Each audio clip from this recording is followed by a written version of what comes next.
Chef Marc Collins with Circa 1886 here in Charleston, South Carolina, and I'd like to take you on a tour of our menu through the history, culture, and flavors that make this great state of South Carolina unique. Our team is super excited to bring to you these 4 different types of menus that we've come up with that start with the humble beginnings of the Native Americans here in South Carolina, to the European influence, the African influence, and what that means for today in the South. Here in Charleston, we're blessed with lots of farmers and local purveyors that provide us with so much that we get to put on our menu and play with every day. Grow Food being one of those is a great place that works with several farmers throughout the entire state to bring us the best ingredients we could possibly ask for.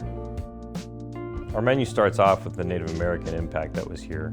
They lived off the land, they had wild rices and rabbits and venison, and so we've looked heavily into that. Since then, obviously Europeans moved here and brought flours and wheats and all these different vegetables that they had back in England or France, and so they planted them here, and those items became intermixed with what the foods were around here.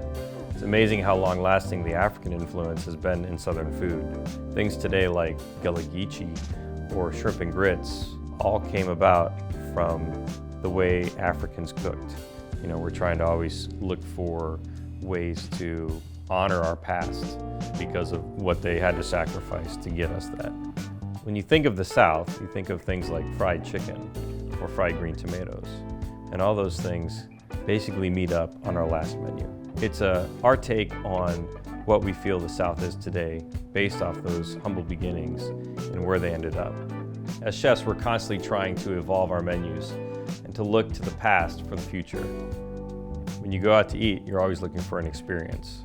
We hope that when you come to our restaurant, you have more than just an experience, but a great walk through the history of South Carolina so that you can understand where your food came from and what it means today.